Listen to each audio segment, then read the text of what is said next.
तर आजच्या आपल्या पत्रकार परिषदेमध्ये देवळी शहरातील सर्व पत्रकार बांधवांचं मी या ठिकाणी अध्यक्षाच्या दालनात नगर परिषदेमध्ये खूप खूप स्वागत करतो। आणि आजचा पत्रकार परिषद घेण्यामागचा उद्देश तितकाच महत्त्वाचा आहे। लोकशाहीच्या दृष्टीने, देवळी शहराच्या नगर परिषदेच्या दृष्टीने, देवळी शहराच्या अध्यक्ष पदाच्या दृष्टीने, लोकांच्या विकासाच्या दृष्टीने अत्यंत महत्त्वाचा आहे। त्यामुळेच आपण ही पत्रकार परिषद घेतली आहे आणि आपल्या सर्वांना कल्पना आहे त्या घेण्यामागचं कारण की आज देवळी नगर परिषद कार्यालयाच्या कर्मचाऱ्यांचं लेखणी बंद आंदोलन या ठिकाणी होत आहे। हा एक विषय। त्यासोबतच गेल्या काही दिवसांपासून, पदभार स्वीकारल्यापासून गेल्या 2.5 महिन्यात देवळी नगर परिषदेच्या माननीय मुख्याधिकारी महोदया यांचं ज्या पद्धतीचं अध्यक्षांची वागणूक, त्यांची होणारी दिशाभूल, अनेक विषयांमध्ये त्यांना अनभिज्ञ ठेवून होत असलेलं कामकाज, अशा अनेक गंभीर आणि लोकशाहीसाठी अत्यंत घातक असलेले हे अधिकारशाहीचा होणारा वापर, त्या संदर्भातली ही पत्रकार परिषद आहे, ज्यामध्ये या अधिकाऱ्यांद्वारे लोकप्रतिनिधींच्या अधिकारावर गदा आणल्या जात आहे। ज्याच्यामुळे ज्या पद्धतीने गेल्या 4 वर्षात प्रशासकीय राजवट सुरू होती, अजूनही हे अधिकारी प्रशासकीय राजवटीच्या बाहेर येत नाही आहे। आणि आज निवडणुका होऊन आम्ही या ठिकाणी अध्यक्ष म्हणून जनतेच्या आशीर्वादानं लोकनियुक्त नगराध्यक्ष म्हणून या ठिकाणी पदावर आलेलो आहे। मोठं मताधिक्य 1624 मतांनी जनतेने निवडून दिलं। संपूर्ण गावातून लोकांनी प्रेम दाखवलं, प्रेम दिलं आणि त्यांच्या आशीर्वादानंच या पदापर्यंत पोहोचलं। त्यामुळे आमची जबाबदारी आहे की लोकांची कामं होणे, लोकांची कामं करणे, आणि गेल्या 4 वर्षात जी कामं रखडली होती ती कामं आम्ही या ठिकाणी करतोय। सोबतच ज्या 4 वर्षात नागरिकांना लोकप्रतिनिधी कोण हे सुद्धा नव्हतं, ते लोक अनेक आशा अपेक्षेने लोकप्रतिनिधीकडे यायला लागले आणि त्यातूनच हे कामकाज सुरू झालं। परंतु प्रामुख्याने आज जे लेखणी बंद आंदोलन या ठिकाणी होत आहे, याबाबत मी आधी तुम्हाला विस्तृतपणे माहिती देतो। त्याची सुरुवात कशी झाली। आज जे शहरामध्ये तुम्हाला लोकप्रतिनिधी आणि प्रशासनाचा जो कलगीतुरा तुम्हाला बघायला मिळतो, अनेक वृत्तपत्रामध्ये बातम्या आल्या की ज्याच्यामध्ये सांगण्यात आलं की प्रशासन आणि लोकप्रतिनिधीमध्ये ज्या पद्धतीचं वितुष्ट तयार झालं, ते का झालं, त्याच्या मागे नेमकं कारण काय, ते कोणी केलं, कसं केलं, याची विस्तृत माहिती नागरिकांना व्हावी, पत्रकार बांधवांना व्हावी, आणि कुणीतरी आपल्या अधिकाराचा गैरवापर करणे हे सुद्धा उजेडात आलं पाहिजे, प्रकाश झोतात आला पाहिजे। याकरता ही पत्रकार परिषद ठेवली। मी सन्माननीय सर्व पत्रकारांना सांगू इच्छितो की या ठिकाणी पदभार स्वीकारल्यानंतर किंवा त्याच्या आधी जेव्हा निवडणुका होत्या, तर जनतेच्या हक्क अधिकारांच्या लढाईसाठी आम्ही सातत्यानं लढत आलो आणि त्यातूनच नागरिकांनी आम्हाला संधी दिली। आणि यावेळी लोकांच्या हक्क अधिकारांना डोळ्यासमोर ठेवून त्या संदर्भातले काही आश्वासन सुद्धा आम्ही नागरिकांना त्या ठिकाणी केले होते, ज्या आश्वासनाची आपण अंमलबजावणी करू शकतो, जे कायद्याच्या चौकटीत आहे, जे नागरिकांचा अधिकार आहे, अशीच आश्वासन आम्ही निवडणुकीच्या दरम्यान दिली होती। आणि ती आश्वासन दिल्यानंतर आम्ही पदावर आल्यानंतर लोकहिताची जी जनभावना आहे त्या आश्वासनाची पूर्तता करणं आमची जबाबदारी आहे। आणि त्याच अनुषंगाने सभागृहामध्ये आपल्या सर्वांना माहिती आहे की गेल्या 5 वर्षापासून या ठिकाणी नगर परिषदेचं कामकाज हे वरच्या मजल्यावर त्या ठिकाणी नेण्यात आलं। त्या संदर्भातला ठराव आहे की वरचं फायर ऑडिट झालं नसताना, कुठलीही दिव्यांग, अपंगांना, वृद्ध लोकांना सुविधा नसताना, हे फायर ऑडिट झालं नसताना बेकायदेशीर ठराव घेऊन त्या ठिकाणी कार्यालय वर हलवण्यात आलं।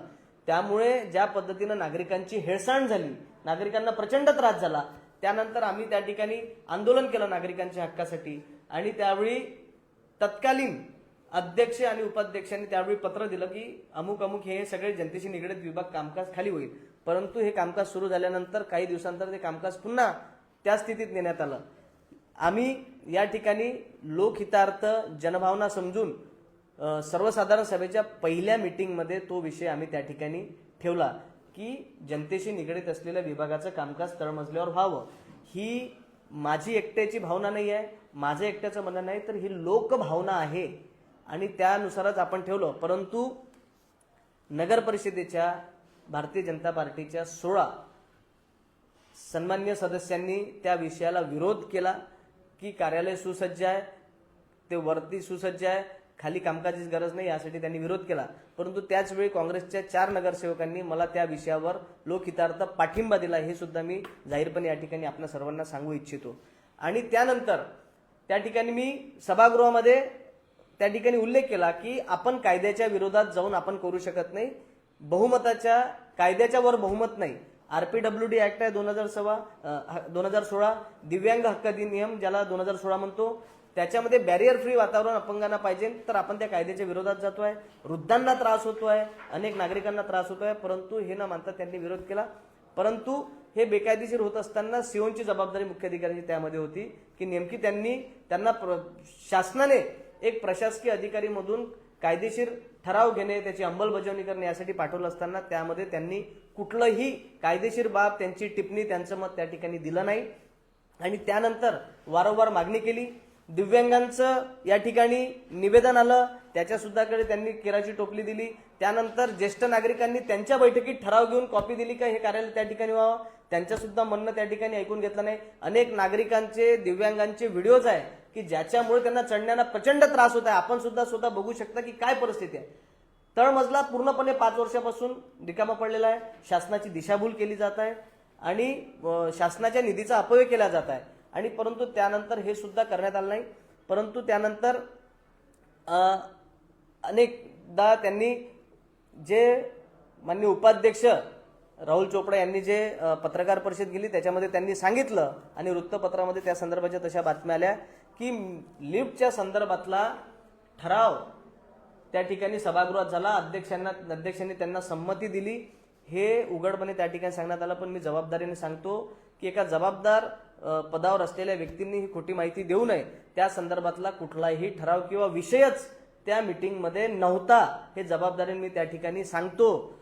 परंतु त्यांनी ही खोटी माहिती जनतेची दिशाभूल करण्यासाठी त्यांनी त्या ठिकाणी दिली. त्यानंतर त्यांनी पुढल्या सभेसाठी विषय घेताना सीओनी पत्र दिलं की हा विषय या ठिकाणी घ्यावा. परंतु त्यांच्या विषयावर घेत असताना मी त्यांना पत्र दिलं की हा विषय घेत असताना त्या ठिकाणी 3.5 कोटी रुपयाचं बांधकाम झालं. त्याच्यामध्ये नकाशामध्ये लिफ्ट होती, त्याचं टेक्निकल सँक्शन झालं. परंतु त्या ठिकाणी ठराव घेऊन करण्यात आला की लिफ्ट ऐवजी टाईल्स लावा असा ठराव घेण्यात आला. ज्यावेळी जनतेशी निगडीत त्यांच्या हक्काशी महत्वाचं असलेली लिफ्ट का त्या ठिकाणी बसवली नाही, ती सोडून टाईल्स बसवण्यात आली. आणि आज नागरिकांची हेळसांड होत आहे. त्यामुळे पुन्हा एकदा आपण शासनाकडून लिफ्टच्या नावाने पैसे घेणे हे योग्य ठरेल का? शासनाच्या निधीचा अपव्यय टाळण्यासाठी आणि ते लिफ्ट बसवण्याआधी त्या ठिकाणी त्याचं फायर ऑडिट झालं का? फायर ऑडिट झाल्याशिवाय लिफ्ट बसवता येते का? आणि ऑडिट ऑब्जेक्शन येईल का? या संदर्भातलं मी मुख्याधिकाऱ्यांना पत्र दिलं आणि या पत्राची सगळी पूर्तता व्हावी, त्याच्यावर अग्निशामक विभागाची सगळी टिप्पणी त्याच्यावर यावी, त्याचा अहवाल सादर करावा. त्यानंतर आपण पुढील सभेत तो विषय घेऊ. कारण की आज ज्यांनी लिफ्ट लावली नाही ते आज लिफ्टसाठी घाई करत आहे. ती घाई का करताय? एका ज्या मॅपमध्ये लिफ्ट होती त्याच्या निधी शासनाकडून आपण मंजूर करून आणण्यात होता, त्याच कामासाठी परत शासनाकडून निधी घेणे हे कुठेतरी चुकीचं ठरू नये या भावनेतून आपण तो विषय पुढील सभेत घ्यावा हे त्या ठिकाणी सांगण्यात आला. परंतु सत्ताधारी सदस्य त्या ठिकाणी बहुमत ज्यांचं आहे ते त्या ठिकाणी नागरिकांची वारंवार दिशाभूल करत असतात.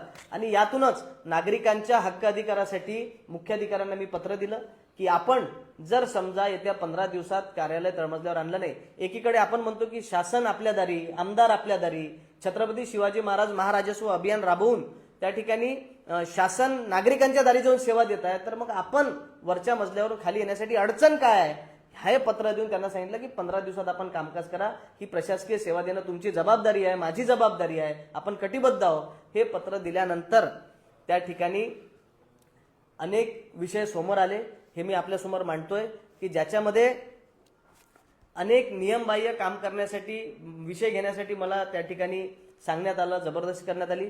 परंतु हे नियमबाह्य काम करण्यासाठी मी नकार दिला आणि त्या नकार दिल्यामुळे या सगळ्यांची आगपाखड झाली. आणि त्यातूनच यामुळे महत्वाचा जो विषय आपण मी या ठिकाणी तुम्हाला सांगतो की नेहमी 2.5 महिने मला या ठिकाणी येऊन झाले, त्या पहिल्या दिवसांपासून प्रत्येक वेळी मुख्याधिकाऱ्यांनी मला अनेक विषयांच्या बाबतीत अनभिज्ञ ठेवलं.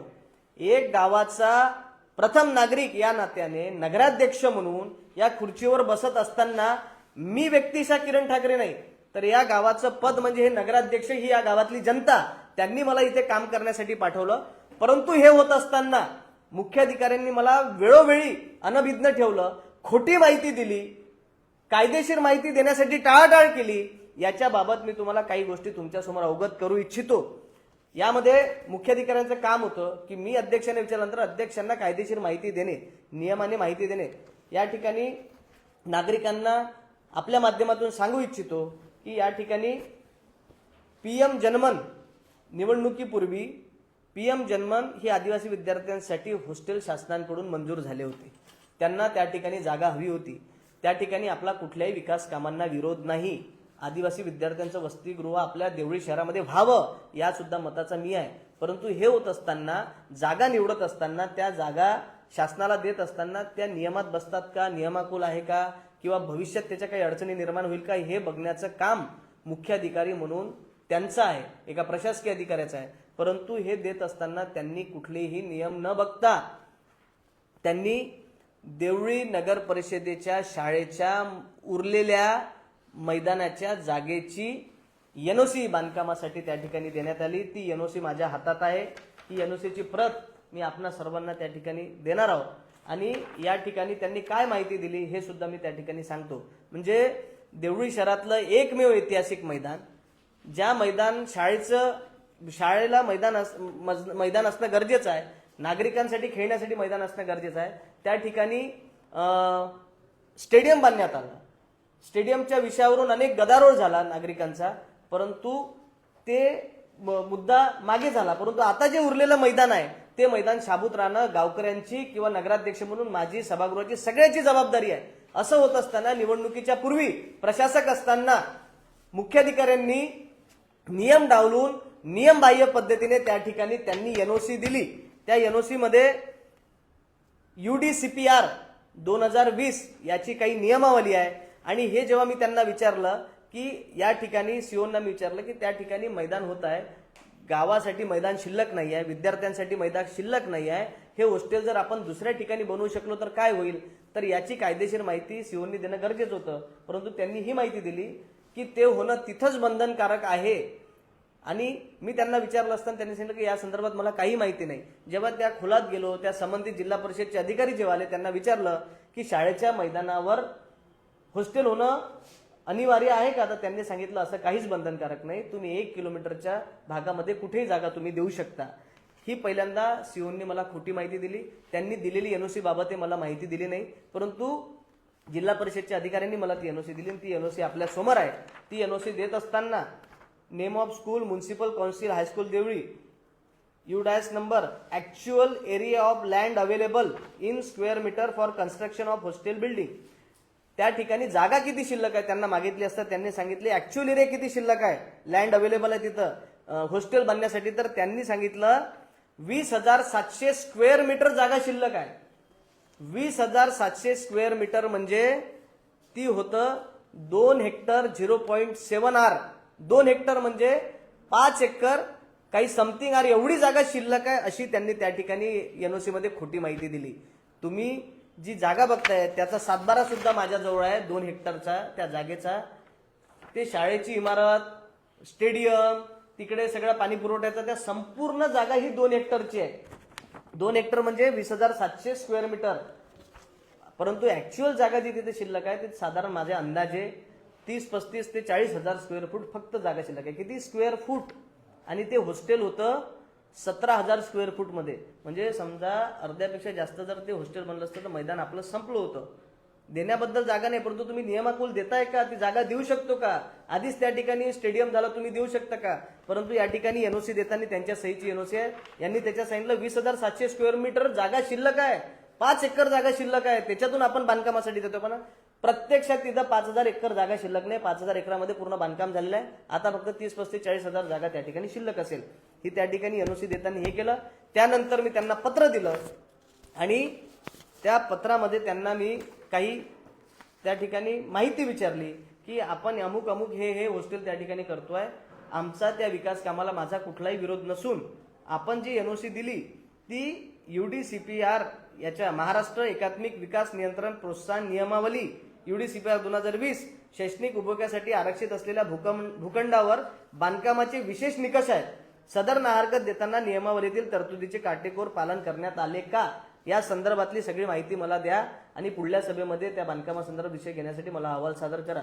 परंतु अजूनपर्यंत त्या संदर्भातला कुठलाही अहवाल आलेला नाही. माझी जबाबदारी आहे की गावात नियमाने काम व्हावं. जनतेनं मला या ठिकाणी नियमानं काम होण्यासाठी मला पाठवण्यात आलेलं आहे आणि मी नियमांनी काम करतो. त्यांच्या म्हणण्यानुसार बेकायदेशीर काम त्या ठिकाणी करत नाही, विषय घेत नाही, सही करत नाही. यामुळे आज जे चित्र या ठिकाणी उपस्थित झालं आणि हे चित्र तयार करत असताना अध्यक्षांना मी एकटा आहे, मला एकटं पाडायचं, चक्रव्यूहात अडकवायचं आणि त्याच्यावर खोटे नाटे आरोप करायचं, यासाठी मुख्याधिकारी सोबत काही अधिकारी आणि सोबत नगर परिषदचे उपाध्यक्ष राहुल चोपडा या सगळ्यांनी हे सगळं षडयंत्र रचण्याचं काम या ठिकाणी केलं असा माझा स्पष्ट आरोप आहे.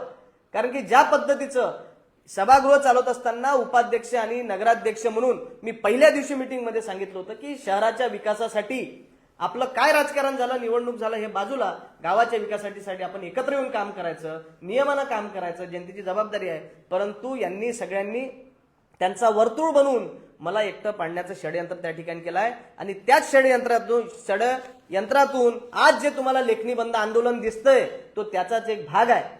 या ठिकाणी लेखणी बंद आंदोलन करत असताना कालचा काय विषय झाला हे सुद्धा मी तुम्हाला आपल्यासमोर सांगतो की नियमाने 1 महिन्याच्या आतमध्ये मीटिंग काढणे आवश्यक आहे. मी त्यानुसार 10 तारखेला मीटिंग काढण्यासंदर्भात वरिष्ठ लिपिक सहाय्यक कार्यालयीन अधीक्षक श्री ताकसांडे यांना तोंडी आदेश दिले होते की 10 तारखेला तुम्ही मीटिंग काढा. परंतु यांना नियमात मला कायदेशीर अडकवायचं होतं, याकरता यांनी ताकसांडे आणि मुख्याधिकाऱ्यांनी ठरवून त्या ठिकाणी पत्र कालच्या तारखेत काढलं. हे पत्राची नोटीस गेल्यानंतर सन्माननीय उपाध्यक्ष आणि बाकी सदस्यांनी त्याच्यात 1 महिन्याच्या आत मीटिंग न काढल्यामुळे घेण्यास नकार. नंतर तो कागद बदलवला, एक कागद आणला, फक्त त्यांना वाटलं की आपण ते सगळं सांगून राहिलो, आमचा प्लॅन उघड झाला. तो पेपर बदलवला, त्याच्यानंतर लिहिलं त्याच्यात घेण्यास नकार. माझं हे म्हणणं आहे की तुम्ही गावाच्या विकासासाठी आपण बैठक घेतो, गावाच्या हिताचे विषय त्याच्यात घेतो, मग तुम्ही नोटीस घेण्यासाठी नकार का दिला? तर त्याचं उत्तर असं होतं की त्यांना हे सगळं चित्र षडयंत्र उभं करायचं होतं म्हणून त्यांनी नोटीस स्वीकारला नाही. आणि मी त्याचा जाब ताकसांडे यांना विचारला की तुम्ही 10 तारखेला पत्र का काढलं नाही, एवढं जाब विचारलं म्हणून. कुठलाही त्यांना अवमान केला नाही, अपशब्द वापरला नाही, काहीही केलं नाही.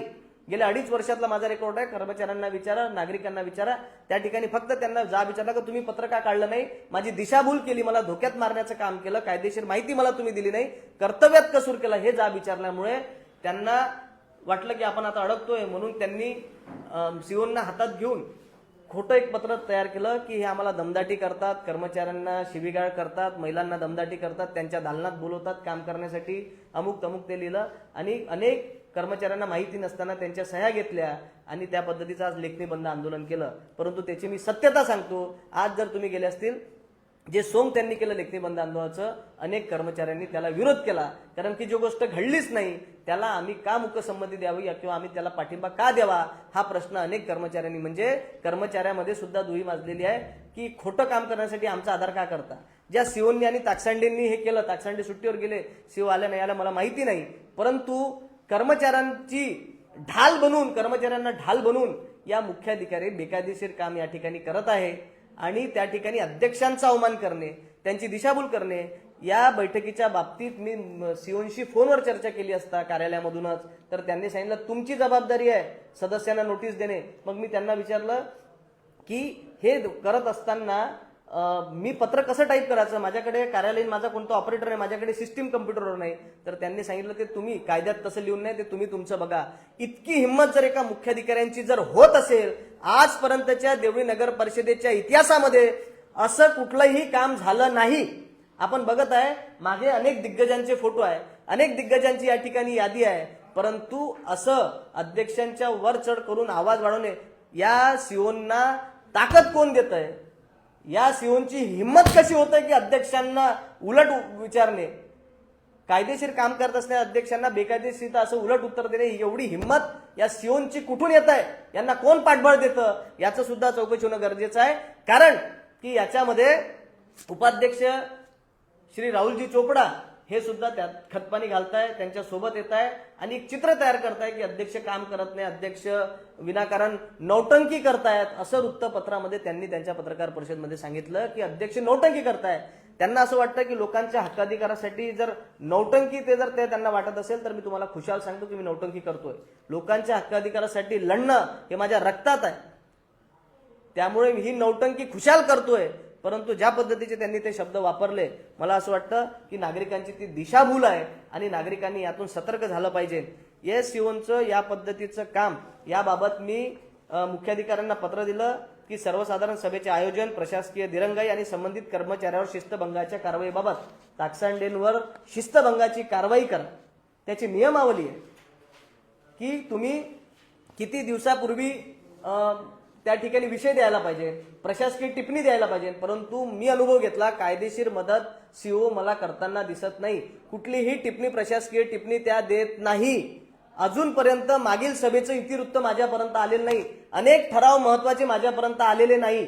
म्हणजे अध्यक्षांना यांनी एक व्यूहरचना बनवली, त्याच्यामध्ये भारतीय जनता पार्टीचे सदस्य आणि उपाध्यक्ष, सीओ आणि काही कर्मचारी, मी सगळ्या कर्मचाऱ्यांना दोष देणार नाही आणि कुठल्याच कर्मचाऱ्यावर माझा आक्षेप नाही, ते बिचारे काम करतात. परंतु सीओ त्यांना सांगतात की अध्यक्षांना माहिती पुरवू नका. अध्यक्षांनी जर एखादी माहिती मागितली, कागद मागितला तर त्यांना मला भेटायला सांगा, मला पत्र द्यायला सांगा. येथपर्यंत या मुख्याधिकाऱ्यांची हिंमत वाढलेली आहे, ज्या आजपर्यंतच्या गावाच्या इतिहासाला एक कलंक आहे. अनेक अध्यक्ष या ठिकाणी झाले, महादेवरावजी ठाकरे या ठिकाणी अध्यक्ष झाले. त्यांचा इतिहास आहे की त्यांचा आलेला नोकरीचा पगार लोकांना वाटत ते गेल्या. त्यानंतर मोतीलालजी कपूर अध्यक्ष राहिले, त्यांच्या कार्यकाळामध्ये एक चांगलं काम केलं. परंतु त्या ठिकाणी कधी तुम्ही बघितलं असेल की मुख्याधिकाऱ्यांनी गाडी घेतली भाड्याने, हे असं झालेलं नाही किंवा त्यांनी स्वतः घेतली नाही. त्यानंतर माननीय रामदासजी तडस साहेब या ठिकाणी देवळी नगरपालिकेमध्ये त्यांनी एकाहत्तर सत्ता गाजवली, ते स्वतः नगराध्यक्ष राहिले. परंतु त्यांनी सुद्धा स्वतःची कुठली भाड्याची नगरपालिकेकडून गाडी घेतली नाही आणि सीओंना सुद्धा कुठली गाडी घेऊ दिली नाही. त्यांच्या पत्नी सुद्धा सन्माननीय शोभाताई तडस या सुद्धा अध्यक्ष राहिल्या, परंतु त्यांनी भाड्यानं गाडी घेतली नाही किंवा सीओला घेऊ दिली नाही. परंतु एकमेव या मुख्याधिकारी नगरपालिकेची आर्थिक स्थिती नाजूक असताना सुद्धा त्यांनी या ठिकाणी एक गाडी भाड्याने घेतलेली आहे आणि त्याचा भुर्दंड जनतेवर, नप फंडावर त्या पाडत आहे. कोणी अधिकार दिला, कोणाला विचारलं? म्हणजे प्रशासकीय राजवटीमध्ये या नियमाची ऐशी तेशी गावाचं सगळ्याचा सत्यानाश करण्याचं काम या ठिकाणी ते करत आहे. आणि एकीकडं अध्यक्ष म्हणून या ठिकाणी पदभार घेतला असताना तुम्ही माझी कॅबिनचं बाथरूम बघा, ज्या बाथरूममध्ये साधा लाईट सुद्धा नाही, तिथलं बेसिन फुटलेलं आहे. अशा परिस्थितीमध्ये वर्ध्याला राहतात, त्या मुख्यालयी राहत नाही, वर्ध्याला राहतात, गाडीने अपडाऊन करतात, त्याचा ड्रायव्हर आहे, ती गाडी भाडा आहे, त्याच्या नफा पैसे जातात. एकीकडं आहे ना, मुख्यालयी राहणं बंधनकारक आहे, पण त्या राहत नाही, त्या गाडी वापरतात. अध्यक्षाच्या बाथरूममध्ये, कॅबिनच्या बाथरूममध्ये लाईट नाही, त्या ठिकाणी बेसिन फुटलेला आहे. तुम्ही बघून घ्या परिस्थिती प्रत्यक्ष.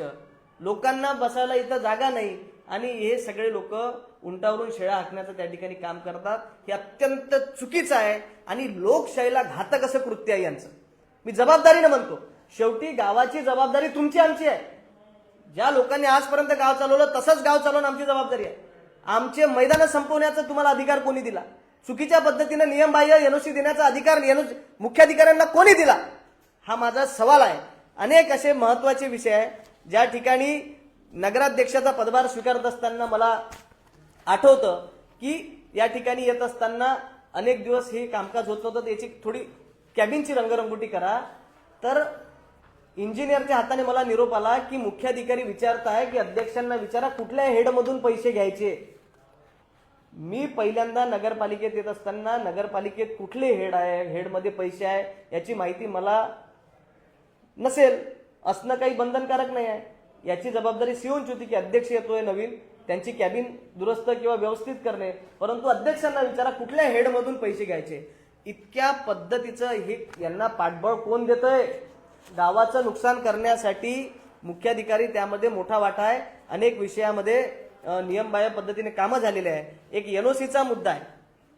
लेआउटला एनओसी देत असताना सभागृहामध्ये ठरावामध्ये त्या ठिकाणी विषय होता, सभागृहामध्ये मोठा गदारोळ झाला. अनेक सदस्यांनी त्याच्यावर आक्षेप घेतला की नियमबाह्य एनओसी या ठिकाणी देण्यात आलेला आहे, त्याचा रेकॉर्ड आम्हाला सभागृहामध्ये देण्यात यावा, त्या संदर्भातले निर्देश दिले. परंतु अजून त्या संदर्भातला कुठलाही ठराव किंवा माहिती अजूनपर्यंत मिळालेली नाही. कारण की यामध्ये शंका आहे 2.5 महिन्यामध्ये या गावात कृषकच्या अकृषक जमिनी होत असताना अध्यक्षांना सभागृहाला अनभिज्ञ ठेवण्यात आलं मुख्याधिकाऱ्यांकडून. मला त्याची कुठलीही माहिती दिली नाही. मला बाहेरून माहिती पडते, परंतु नगरपालिकेमधून माहिती पडत नाही. आणि त्यांनी मुख्याधिकाऱ्यांनी कर्मचाऱ्यांना निर्देश दिलेले आहे की अध्यक्षांना कुठली माहिती पुरवायची नाही. त्यांनी कुठलं पत्र मागितलं तर सांगायचं फाईल मुख्याधिकाऱ्यांकडे ठेवलेली आहे, तुम्ही पत्र व्यवहार करा, मागा ते द्या. इतक्या पद्धतीनं आजपर्यंत देवळी नगर परिषदेच्या इतिहासामध्ये कुठलाही सीओ इतक्या बेजबाबदारपणे, उद्धटपणे आणि बेकायदेशीरपणे नियमबाह्य वागला नसेल. आम्ही अनेक वर्षांपासून आपण बघतोय देवळी शहराचं काम, कारण की शेवटी शहर आपलं आहे, आपली जबाबदारी आहे, तुम्ही आम्ही या गावचे आहे. परंतु हे अधिकारी बाहेरून येतात, 1-2 वर्ष राहतात आणि नियमबाह्य काम करून निघून जातात. ही अत्यंत धोक्याची घंटा आहे. याला खतपाणी घालणारे आपल्याच गावातील सदस्य, उपाध्यक्ष हे सुद्धा तेवढेच जबाबदार त्या ठिकाणी आहे. त्यामुळे ही जबाबदारी मी या ठिकाणी सांगतो. तर या एनओसीची सुद्धा झाली पाहिजे. अनेक ठिकाणी मॅप चुकलेले आहे, कुठे काही चुकीच्या पद्धतीने कुठे टावर आहे, केबल आलेले आहे, हे कसे दिले, चौकशी दिली, या पद्धतीचे कामकाज झालेले आहे. त्याची माहिती मागितली, परंतु आम्हाला अजूनपर्यंत ती माहिती देण्यास टाळाटाळ करत आहे. परंतु याची सगळी माहिती शेवटी अध्यक्षाला माहितीच्या अधिकारात पत्र टाकून माहिती घ्यावं लागत आहे. याच्यापेक्षा दुसरी मोठी शोकांतिका नगर परिषदेच्या इतिहासामध्ये झाली नसेल. नगराध्यक्ष, नगर परिषदेचा प्रमुख, त्याला अधिकारी कर्मचारी माहिती देत नाहीत, त्याला माहितीचा अधिकार टाकावा लागतो. याच्यापेक्षा मोठी शोकांतिका नाही. जिल्हाधिकारी मॅडमना, सचिवांना नगरविकासच्या मार्गदर्शक तत्वे मागवणार आहोत की अध्यक्षांचे अधिकार काय आहे. आमच्या अध्यक्षाच्या अधिकारावर गदा आणल्या जात आहे. सांगा जनतेची कामं कशी करायची. तक्रारीमध्ये त्यांनी लिहिलेल्या कर्मचाऱ्यांनी की आम्हाला कॅबिनमध्ये बोलवतात, म्हणजे लोकांची कामं करायची नाही का. त्यांच्याकडे कॅबिनमध्ये लोक बसलेले असतात, गोपनीयतेचा भंग होतो. कसला गोपनीयतेचा भंग होतो. इथं मुख्याधिकारी वर बसतात, उपाध्यक्ष बाहेरगावी राहतात, तेही त्यांची कॅबिन वर आहे. मी नेहमी इथं बसतो, मी तळमजल्यावर मुद्दाम बसलो. माझी कॅबिन कुठली अपॉइंटमेंट शिवाय माझ्या कॅबिनमध्ये नागरिक येतात, कुणी येतात. अनेकदा इथं रीक लागलेली असते लोकांच्या कामाची आणि मी जाणीवपूर्वक सातत्यानं चांगल्या पद्धतीने या ठिकाणी कामं करतो. हे सुद्धा यांच्या डोळ्यात खपत आहे की यांच्या दालनात गर्दी का, यांच्या दालनात लोक बसलेली का, हे सुद्धा विषय त्यांच्या याच्यात आले. आणि त्यातूनच हे सगळं लेखणी बंद आंदोलन बिंदोलन हे सगळे यांची भानगड सुरू आहे. ही अत्यंत घातक आहे. त्याच्यामुळे ही जिल्ह्यासमोर आली पाहिजे, शहरासमोर आली पाहिजे. आणि वेळ पडली तर या बाबतीत वेळ पडली तर यांच्या विरोधात आंदोलन करण्याची जर वेळ आली तर आम्ही मागे पुढे बघणार नाही. कारण की जे हक्क अधिकार डावलतात, लोकांचे अधिकार डावलतात, चुकीचं काम करतात, त्यांच्या विरोधात दंड ठोपटले पाहिजे. या ठिकाणी सीओच्या गाडीचा मुद्दा प्रामुख्याने महत्वाचा आहे. मुख्यालय राहत नाही आणि त्या गाडी भाड्याने वापरतात. त्याचा बोजा एकीकडं अनेक ठिकाणी शाळेजवळ म्हणा महत्वाच्या ठिकाणी कलवड बनवण्यासाठी ते टाळाटाळ करतात, बिल निघत नाही, काम करत नाही, सांगून सुद्धा करत नाही. अशा परिस्थितीत गाडी वापरण्याचा त्यांना अधिकार काय. कुणीच आजपर्यंत गाडी वापरली नाही. त्यासोबतच गाडीच्या भाड्याच्या बाबतीत सुद्धा माहिती मागवली आहे, परंतु साधारण अंदाजे 40,000 रुपये वगैरे भाडं राहू शकतं त्याचं गाडीचं, पण त्याची माहिती मागवली आहे. गाडी भाड्यानं आहे, नफा फंडातून त्याचे पैसे जातात, त्याची माहितीचा अधिकार टाकलेला आहे. ती सगळी माहिती आपण मागवणार आहे. कारण की आपण कुठली माहिती मागवली तर ते माहिती देण्यास नकार देतात. कर्मचाऱ्यांना दबावात ठेवलेला आहे. ते या पद्धतीची वागणूक आहे त्यांची का त्या या नगरपालिकेच्या बॉस आहे. ते कर्मचारी म्हणतात की आमची बॉस मुख्याधिकारी आहे, म्हणजे एखाद्या नगरपालिकेचं मालक बनणे, ती खासगी प्रॉपर्टी समजणे, या पद्धतीची वागणूक त्यांची आहे. हे अत्यंत घातक आहे लोकशाहीसाठी. लोकांनी आम्हाला निवडून पाठवलं, परंतु लोकप्रतिनिधी, लोकनियुक्त प्रतिनिधीवर या अधिकारावर त्या गदा आणत आहे. हे अत्यंत घातक आहे. याच्यासोबतच अनेक विषयामध्ये त्यांनी शहरात वीज आणि पाणी चोरीचे प्रकरण झाले की ज्याच्यामध्ये प्रत्यक्ष लोकांनी बघितलं. त्याच्यामध्ये तक्रारी झाल्यानंतर या ठिकाणी नगरपालिकेचे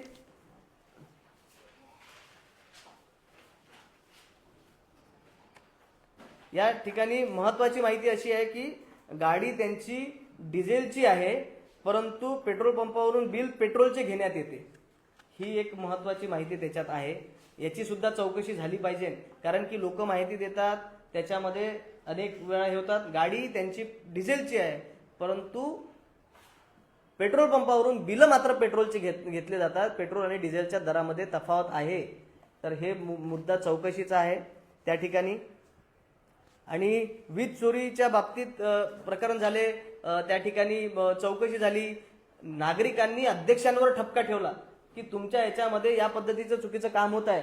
त्या ठिकाणी मी सुद्धा सीओना सांगितलं, सीओनी समिती गठीत केली, अहवाल आला, अहवाल नंतर कुठलीच कारवाई झाली नाही. दुसरी समिती नेमली, त्या समितीचा अहवाल आला, परंतु तो अहवाल मागितला असता तो अहवाल सुद्धा सीओनी मला देण्यास नकार दिला.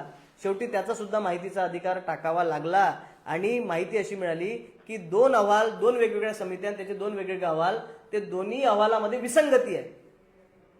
हे महत्वाची बाब आहे की अत्यंत म्हणजे ते सुद्धा असे प्रकरण मॅनेज करणे, चुकीचे पद्धतींना पडदा टाकणे, दाबून ठेवणे, डोळेझाक करणे एक प्रशासकीय अधिकारी म्हणून अत्यंत गंभीर बाब आहे.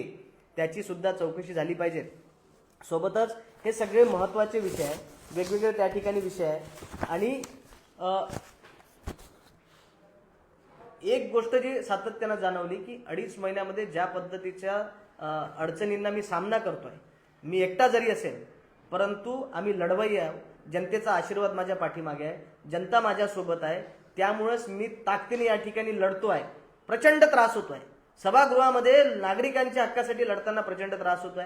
इथं काम करत असताना अनेक लोक साक्षीदार आहे, ते सांगत असतील की अनेक वेगवेगळे विषय घेऊन येतात. मी त्या विषयासाठी कर्मचाऱ्यांना पण त्याचा प्रश्न मार्गी लावण्याचा प्रयत्न करतो, परंतु गेल्या 4 वर्षात प्रशासकीय राजवटीमध्ये यांना म्हणायला बोलायला कोणी नव्हतं, कोणाची कामं करायची नव्हती. आता कामं करायला लागल्यामुळे अनेक जण मिळून चक्रव्यूह बनवत आहे, षडयंत्र रचत आहे.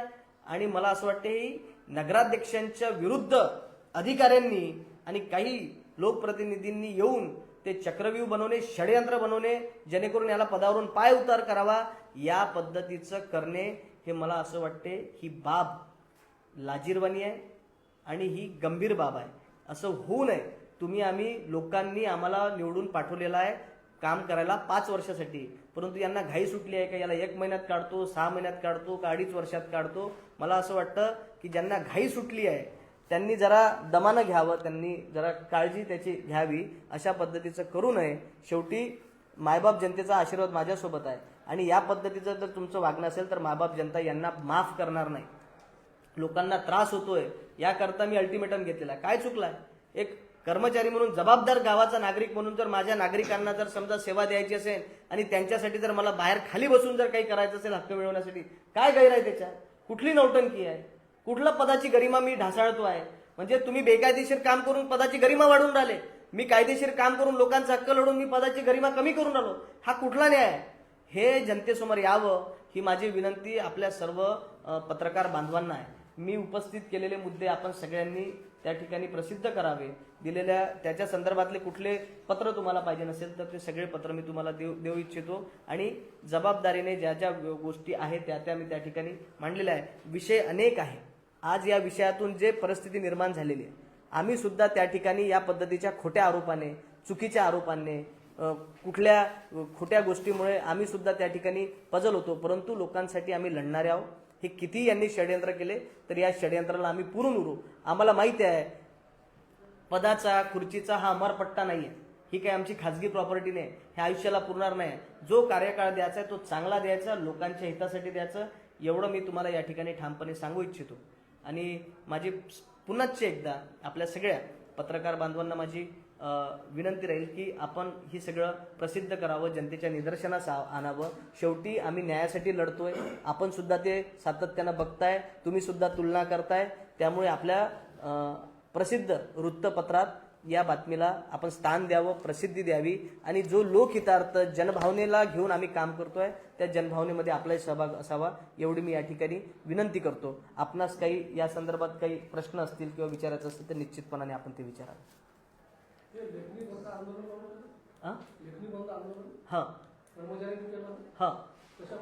लेखणी बंद आंदोलन त्यांनी कर्मचाऱ्यांनी यासाठी केलं की मी टाकसांडे जे आहे सहाय्यक कार्यालयीन अधीक्षक, त्यांना 10 तारखेला मीटिंग काढा म्हणून मी सांगितलं होतं. सर्वसाधारण सभा जी नियमानं 1 महिन्याच्या आत काढावं लागते, त्याचा कार्यकाळ 7 दिवसाचा नोटीस पिरियड असतो. याच्यामुळे मी त्यांना 10 तारखेला जर काढलं तर ते व्यवस्थित 17 तारखेला मीटिंग येते 7 दिवसाचा नोटीस पिरियड देऊन. हे नियम मी गुड फेथ मध्ये होतो की तुम्ही काढा, तोंडी आदेश दिला, परंतु त्यांनी तोंडी आदेश न मानता त्याची पायमल्ली केली. कर्तव्यात कसूर केलं, यांनी त्याच्यात साठगाठ केलं की यांना कायदेशीर याच्यात अडकवायचं अध्यक्षांना, म्हणून सांगून सुद्धा ते केलं नाही. दुसरी 11 तारीख आली तरी सुद्धा काही कारण सांगून ते काढलं नाही. शेवटी 12ला काल नोटीस काढला. नोटीस सदस्यांना गेल्याबरोबर पहिला नोटीस गेला उपाध्यक्षांना राहुल चोपडा यांना, आणि तो शिपाई घेऊन आला की यांनी असं असं लिहिलं. त्याच्यात लिहिलेलं होतं 1 महिन्याच्या आतमध्ये मीटिंग न काढल्यामुळे घेण्यास नकार. पहिला कोण काढला नोटीस? ताकसंडेंनी, मुख्याधिकारी त्याच्यामध्ये, आणि राहुल चोपडा यांनी पहिली सही. पहिलीच का बरं त्यांची? म्हणजे हे ठरवून होतं की यांना उशिरा काढायचं आणि कायद्याच्या चौकटीत त्यांना अडचणीत पकडायचं. त्यामुळे त्यांना म्हटलं, त्यांना फक्त जाब विचारला की तुम्ही असं का केलं? मला कायदेशीर माहिती न देता, मला अंधारात ठेवून, धोक्यात ठेवून असं का केलं याचा जाब विचारला. म्हणून त्यांनी त्याचं सगळं काही कर्मचाऱ्यांना हाताशी धरून ते लेखणी बंद आंदोलनाचं हत्यार उगारलं. त्याच्यामध्ये खोटी माहिती सांगितली, कर्मचाऱ्यांना दमदाटी करतात, शिवीगाळ करतात. माझा असा कुठलाही रेकॉर्ड नाही, कुठलाही कर्मचारी गेलं नाही. आणि झालं असं, लेखणी बंद आंदोलन त्यांनी पुकारलं, परंतु ते उत्स्फूर्त नव्हतं, ते ठरवलेलं होतं. ज्यांनी हे केलं ते सुट्टीवर गेले, बाकी कर्मचारी कामावर आले. आज तुम्ही बघितलं काम करताय, शिपाई कामावर आहे, मस्टरवर सह्या केलेला आहे. हे लेखणी बंद आंदोलन त्यांचं जे केलं होतं ते षडयंत्र असल्यामुळे ते फेल गेलं, ते उत्स्फूर्त नव्हतं. अनेक कर्मचारी येऊन भेटले, त्यांनी सांगितलं की तुम्ही आम्हाला कधी असे बोलले नाही. सफाई कर्मचाऱ्याच्या महिला आल्या, मी त्यांना विचारलं की मी आजपर्यंत 2.5 महिन्यामध्ये तुम्हाला काही अपशब्द बोललो का, काही बोललो का? त्यांनी उघडपणे सांगितलं, आम्ही अपशब्द तुम्ही कधी बोलले नाही, प्रेमानं बोलले, आमचा आदर केला. आणि हे जर असं खोटं होत असेल, तर वेळ पडेल तर आम्ही पुढे यायला तयार आहोत, तुम्ही सांगा आम्ही काय म्हणायचं काय नाही. इथपर्यंत त्यांनी आश्वस्त केलं. अनेक कर्मचाऱ्यांनी त्या पद्धतीने सांगितलं, परंतु त्यांना दबावात टाकून, भीती दाखवून त्या ठिकाणी अंधारात ठेवून त्यांना सुद्धा सह्या त्या ठिकाणी घेण्यात आलेला आहे. त्याच्यामुळे लेखणी बंद आंदोलन अध्यक्षाच्या विरोधात दाखवण्याचं जो चित्र तयार केलं होतं की कर्मचारी अध्यक्षाच्या विरोधात आहे, तर हे असं कुठेही नाही. त्या ठिकाणी कर्मचारी काम करत नाही. जर समजा कर्मचारी जर समजा लेखणी बंद आंदोलन असतं तर कर्मचारी हजर नसते, त्या ठिकाणी काम कोणी केलं नसतं, मस्टरवर सह्या केल्या नसत्या. परंतु मस्टरवर सह्या केल्या आणि कर्मचारी काम करत आहे. बरोबर? तर हे लेखणी बंद आंदोलनावर त्याला काही तथ्य नाही. मूळ मुद्दा हा आहे जो मी आता पूर्ण पत्रकार परिषदेत सांगितला. मला असं वाटतं की कामकाज सुरळीत व्हावं, लोकांचा विकास व्हावा. परंतु या पद्धतीचं जर समजा षडयंत्र रचत असतील, बोलावं, विचारावं, मी कोऑर्डिनेशन करायला तयार आहे, मी सोबत यायला तयार आहे, परंतु त्यांना सोबत घ्यायचं नाही आहे, त्यांना माहिती द्यायची नाही आहे, असं जर होत असेल तर एक अध्यक्ष म्हणून मी काय केलं पाहिजे हे सुद्धा जनतेने मला सांगावं. मी काय केलं पाहिजे? आज मी या ठिकाणी एकटा पडलेलो आहे. या ठिकाणी मी एकटा पडलेलो आहे आणि कायदेशीर याच्यात बाबीमध्ये अडकवण्याचं त्यांचं नियोजन किंवा प्लॅनिंग आहे, हे यांच्या या सगळ्या कामकाजावरून दिसतं. मला जनतेने सहकार्य करावं, आधार द्यावं आणि जनतेने सांगावं मी काय केलं पाहिजे. मी एकटा लढायला तयार आहे. आणखी काही प्रश्न? लिफ्ट बसली तर काही प्रॉब्लेम आहे का? लिफ्ट बसली तर मुद्दा लिफ्ट बसली तर प्रॉब्लेम म्हणजे लिफ्टचा प्रॉब्लेम नाही, पण लिफ्ट ऑलरेडी होती. नाही, बरोबर आहे. नाही, लिफ्ट बसली तर कुठलीच अडचण नाही आहे. नाही, पण आपल्याकडे हा तळमजला रिकामा आहे. लिफ्टचा खर्च 20-25 लाख रुपये करण्यापेक्षा जर कर्मचारी खाली बसले तर काय अडचण आहे? लिफ्टचं मेंटेनन्स आहे दर महिन्याचं, लिफ्टमध्ये ऑपरेटर आहे, लिफ्टचं येणारं बिल आहे. आज आपण वर्षाकाठी 1 कोटी रुपयाचं बिल आपण इलेक्ट्रिकचं भरतो आहे आणि आपला उत्पन्न 60-70 लाख रुपये आहे. अशा परिस्थितीत आपण खर्च वाढवण्यापेक्षा नाही, पंपिंग स्टेशनचं सगळं नगरपालिकेचं पंपिंग स्टेशन आणि सगळं, मग जेव्हा जो खर्च नगरपालिकेचे कर्मचारी जर खाली बसले तर काय होणार आहे? उलट लोकांना सुविधा मिळेल. आणि लिफ्ट लावून तुम्ही त्याचं वीज बिल, मेंटेनन्स, त्याच्यात बसलेला कर्मचारी, त्याचं फायर ऑडिट झालेलं नाही आहे, उद्या लोकांचे जीव धोक्यात कशाला टाकता? फायर ऑडिट झाल्याशिवाय लिफ्ट कशी बसवणार आहे तुम्ही? बरं, लिफ्टसाठी जेवढा हट्ट करताय, 20-25 लाख रुपये लिफ्टसाठी खर्च करण्यापेक्षा कर्मचारी खाली का नाही बसत? हा प्रश्न आहे ना साधा सरळ. तुमचा लिफ्टसाठी का हट्ट आहे? गेल्या 5 वर्षांपासून इथं तळमजला रिकामा आहे. मग आपण जिथं जेव्हा आपल्या नफो फंडाची स्थिती नाजूक आहे, मग संपत असेल संपून टाका. नाही, लिफ्टनं वाद संपत संपून टाका, आमची काही अडचण नाही आहे, काहीच अडचण नाही आमची. परंतु यांना कर्मचारी खाली का नाही बसवायचे आहे हा सुद्धा प्रश्न आहे. तो का विषय नाही आहे म्हणजे लिफ्टवरून जर वाद चालू असेल तर लिफ्टवरून वाद नाही आहे. वाद लिफ्टचा नाहीच आहे मुद्दा. मुळात लिफ्टचा मुद्दाच नाही आहे. मुद्दा हा आहे मग याचं का करायचं. 5 वर्षापासून रिकाम आहे मग याचं का करायचं. तुम्ही ठरवा ते कुणाला का करा. हा मग तेच तर ठरवून राहिलो ना आम्ही का कर्मचारी खाली बसवा लोकांना सुविधा द्या. खालतं वरतं नाही याच्यात आहे गरजू आहे एनर्जी वेस्टेज होऊन राहिली जर नाही नाही सकाळ- एनर्जी दुसरा माळा जेव्हा बनवला हा त्यावेळेला लिफ्टचं तर बांधण्यात आलं. हो मग जेव्हा बांधण्यात आलं, त्याची तरतूद तर त्याच्यामध्ये होती. त्या लिफ्टचे पैसे घेतले. हा हे बघा आता हे ठराव आहे बघून घ्या सगळेजण. 17/4/2018 ठराव आहे. ठराव क्रमांक 19/1/1 2015-16 अंतर्गत देवळी नगर परिषद प्रशासकीय इमारत पहिला माळ बांधकामामध्ये किरकोळ फेरबदलाबाबत नगर परिषद प्रशासकीय इमारतीचे बांधकाम सुरू असून अंदाजपत्रिके तरतुदीनुसार इमारतीकरता लिफ्ट तथा फ्लोअर कोटा लावण्याची तरतूद आहे. परंतु एकच लिफ्टची तरतूद असल्यामुळे कोटा फ्लोरिंगवर लावल्यास तळ मारेल पीओपी पडण्याची शक्यता नाकारता येत नाही. करिता कोटाऐवजी व्हिट्रीफाईड टाईल्स लावण्यास ही सभा सर्वानुमते मंजुरी देते. म्हणजे लिफ्ट ऐवजी का लावली टाईल्स लावली. याचं काय उद्या जर समजा ही जर कुठे लावली? जे काही कुठं लावली असेल बांधकामात म्हणजे लिफ्टला प्राधान्य द्यायचं. आमसभेमध्ये मग हा लिफ्टचा मुद्दा नव्हता. चर्चेत ते ठराव नंबर 30 उपाध्यायांनी सांगितलं त्या दिवशी ठरावाची प्रत दाखवावी. ठरावाची प्रत दाखवा. आम्ही तर बघितली ना आम्हाला काही येत. ठरावाची प्रत ठरावात नाही आहे. हा?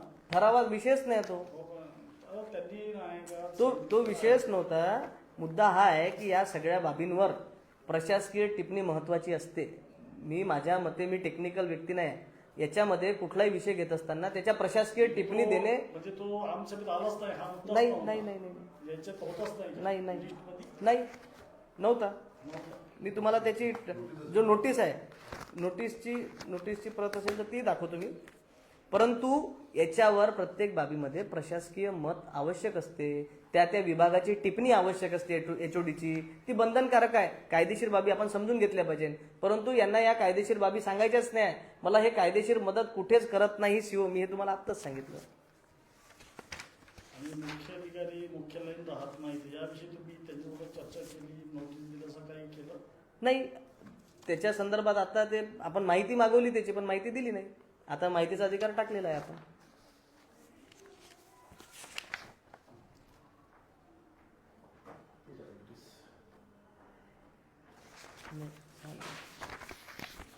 नोटीस आहे याबाबतचं.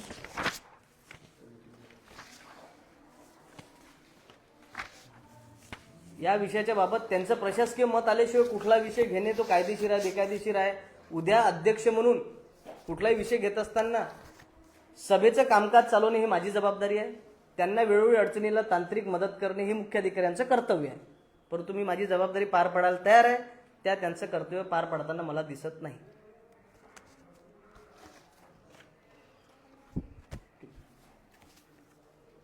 विचारा